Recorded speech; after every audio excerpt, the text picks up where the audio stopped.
Welcome to The Passion Pod with your host, Chris Johnson. Thanks for joining us. Now sit back, relax, and enjoy the feature presentation. And welcome back to a returning guest, the original, the one, the only Miles BLVD. But back in this motherfucker right now. What the heck is good, dude? Followed by what the heck? I like that. Dude, I wasn't even expecting you to be here. What are we here for? Man, we are here tonight. We got TeawhYB. We got the homie performing tonight, so I'm coming through and just helping out with a couple of songs. We just released a project about a month ago called Must Be New Here, and so we're doing a couple cuts off of that. And yeah, we got them Gully Boys in the house. I'm really excited. I just sent a DM to Gully Boys a year ago, maybe plus, yo, we should do an interview. And they're like, yo, we should definitely do an interview. And now it's finally happening tonight. Yeah. And then you post up. I'm like, perfect. We can hop on the show. The gang's so all here. I have a serious question, though. What's up? Is you mad, doggy? Is you mad, doggy? What is it? Tell me about it. Yo, honestly, okay, so that, first of all, banger song for everyone who hasn't heard it yet. But that was an inspiration from, have you ever seen the old interview with Cameron on Fox News back in the early 2000s? Him and Bill O'Reilly get into it on the air because Bill O'Reilly had this segment of how rap music is ruining America and the youth and blah, blah, blah. So I believe it was Cam and Dame Dash went on the interview and they were just talking about how that's stupid. Yeah. And Bill O'Reilly was getting really frustrated because they were kind of making fun of him during the interview, and he was just getting really flustered. And Cam's like, "Oh, I know about you, doggy. I know about you, man. You big mad, you big mad." And so I just wanted to give an homage to Cameron with that title and kind of flip it for the hook. So how did that come together with you and TY? Was that because you guys had the idea to do an album together a long time ago. A long time ago, right? And it eventually developed into Must Be New Here, which you guys had a huge show here, which was incredible because that was your first headline show of the year. Of the year. Yep. So tell me about how that project kind of came together with the two of you, because it was before the pandemic even when you first started talking about it, right? Yeah, it was. It was back in early 2020. So we were living together at the time, TY and I. Yeah. And so we were just making music, and we're okay, we made the title song Must Be New Here. That was the first one we made. So we're okay. About how long ago was it that you finished that song? How long were you sitting on it? We sat on it for 2 years. Oh man. Yeah. Okay. And that's probably my favorite verse I've ever written, honestly, on that song. So I was just I was so happy to finally get it out. But so we were living together, and we were just dude, of course we're gonna make an album. Why would we not make an album? We're living together. So yeah, we made a bunch of stuff, probably 8 or 9 songs, and there were just some issues with some of the rights. We didn't own all the music, so we're now we gotta kind of go back and we gotta own everything when we put it out. And so we restarted, and we were both working on side projects at the time. So it was originally going to be 7 or 8 songs, and we whittled it down to 4 just great songs. Yeah, you know what I'm saying? And so it was just a I don't know, I feel I don't know, how do I want to say this?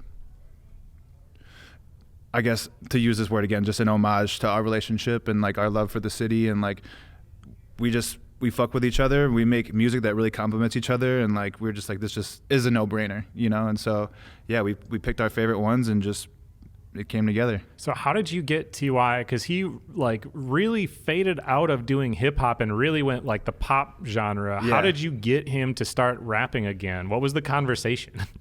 Because I got those motherfucking bars, bro. If you're gonna get in the studio with me, we're spitting, all right? And I'm trying to bring that shit back. I feel we gotta bring rapping back. So I feel TY saw that energy and just wanted to match that shit, because you said, he hadn't been on his rap shit for a minute, and so he wanted to really just spit, have a project where he just goes in, and homie killed that shit, dude. The flows are ridiculous, especially on You Mad Doggy. Bro, spaz on that shit. Yeah, he's crushing it. Did you guys went and did a bunch of shows together, right? You went out for Pride and stuff, and you played big time show. How many shows did you guys play together? And tell me about the Pride event.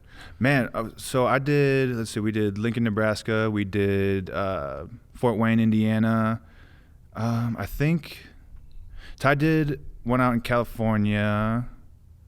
I think Yeah, Nebraska and Indiana were the ones that I went to this year. And yeah, they were both holding the city's pride events, and we went out there and got to perform for it. And it was just, it's so beautiful, man. Like there's really nothing better than getting to be invited to, you know, a new place for like, this means so much to this community, and the fact that they're inviting us to partake in something that is just like historical. Literally, like when we went to Nebraska last year, because we followed it up this year, but when we went last year, that was the first time they ever had a parade. That was their first big, like real big official pride. So the fact that like they invited Ty to headline that shit, and then like he was nice enough to invite me too, like it's just so special, and you get to see directly like how much that means to individuals in that community. And so I think like the biggest thing I took away from it is how much live music like affects people and helps people, you know? Yeah, well, that was like the biggest that you ever performed, right? As far as like crowd? Yeah. How many people were at that stage? I saw pictures. It was hundreds and hundreds, yeah. Yeah, it was really big. Yeah, it was so much fun, dude. It was so much fun. What'd you play for? Were you his opener for that? So you played a bunch of your songs first, and then it kind of like faded in, and then you were on some of his tracks? Or like, how did that one work out? No, I would say that it looked more, and for all the festivals, because it was like Ty's set, right? Like TeawhY's set. And so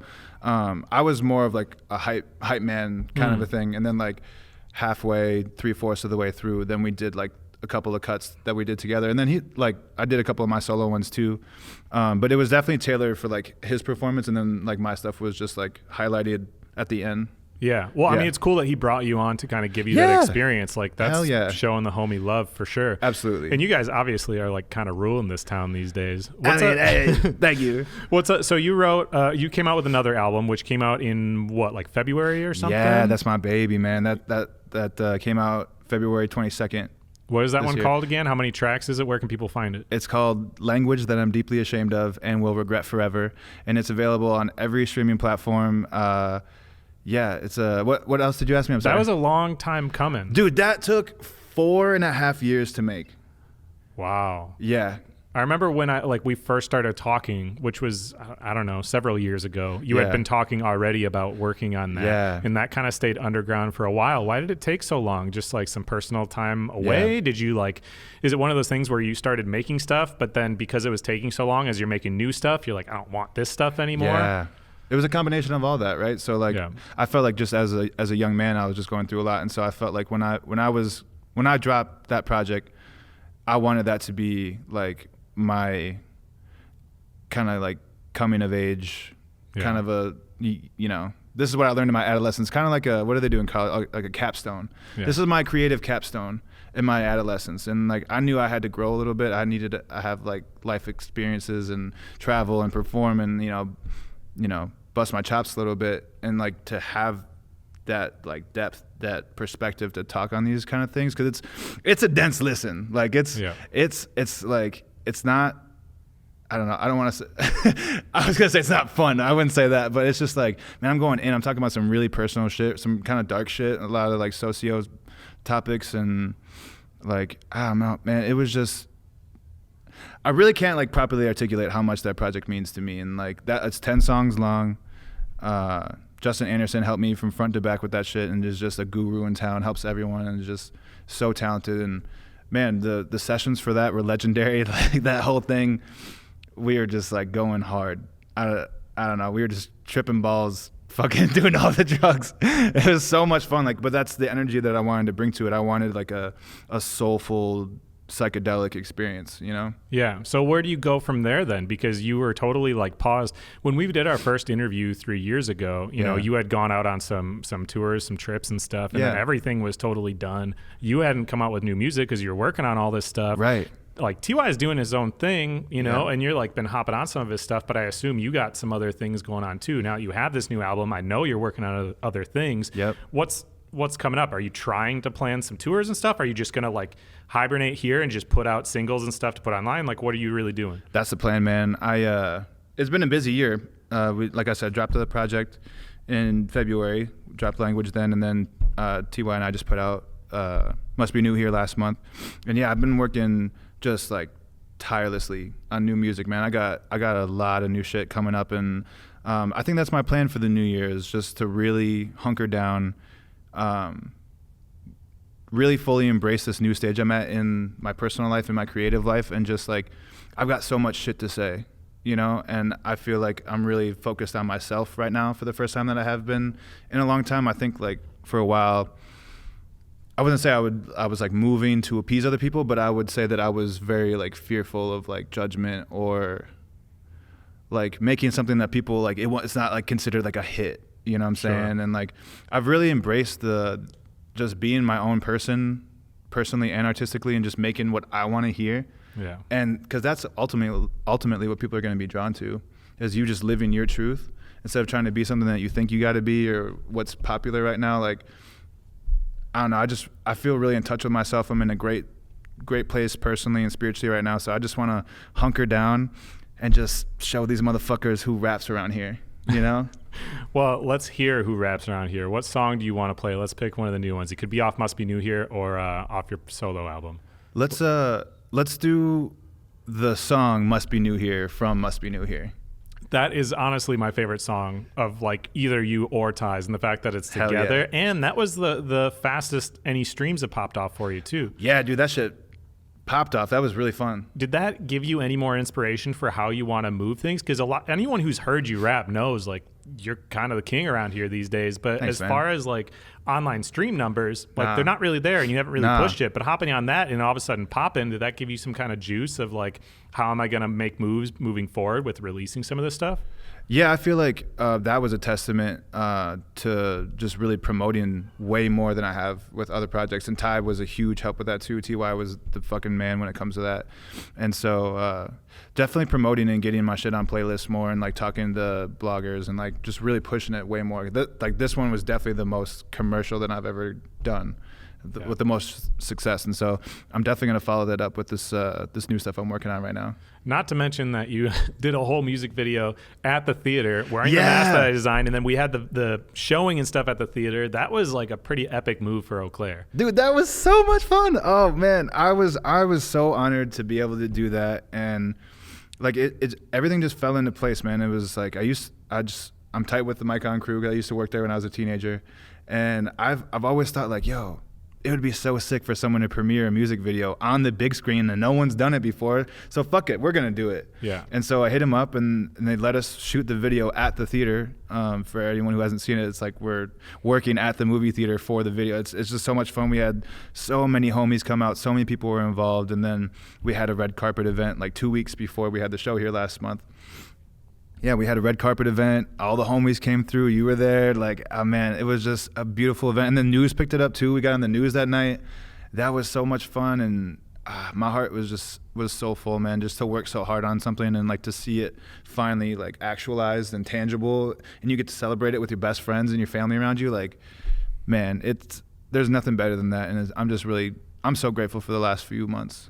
Yeah, man, it was reminiscent. It reminded me of when we did the skate shop video downtown at the Budget Theater. But being able to bring community events like that, you know, being creatives and trying to be leaders within our community, those types of events are ones that not only you remember, but anybody around will remember. And that's what really inspires other people too. You don't know who's going to see that music video. Maybe it's a kid who has never even told anyone that he's rapped, that he's working on music right now. Right. That's inspired by seeing what that was. Yeah. That's going to do something crazy in 5 years. You know? Never know, man. You never know. Seriously. Okay, well, let's hit it. And definitely, if you haven't seen it, you got to go check it out, because another alumni of the show, Sawyer, was the one who did the music video, which was incredible. And so it features in the music video a bunch of other alumni too, such as Navante from Premium Blend. So go check out Must Be New Here on YouTube, but we'll hear it right now on Converge Radio.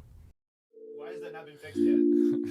What the fuck are we doing out here, guys? Yeah, I walk in the club like you must be new here. Champagne popping like it's the new year. I'm feeling myself, yeah, I'm feeling myself, yeah. Feeling myself, I'm feeling myself, feeling myself, feeling myself. Yeah, I walk in the club like you must be new here. Champagne popping like it's the new year. Oops, I swooped in a new coupe that's tinted. Ain't even mine, but the Uber was lit. Off whites, yeah, my shoes is pretty. Orange tag on the lace loop, I'm Diddy. Bad boy, yeah, what you gonna do? Coming for my name like I ain't that dude. How you run the game when you ain't that cool? Little bit of ice and a little bit of ooh. But don't be wasting my time. Cause there ain't nobody else who do it like this, yeah. I came through, sang to anyone who gave 2 fucks. Yeah, I came through, sang to anyone who gave 2 fucks.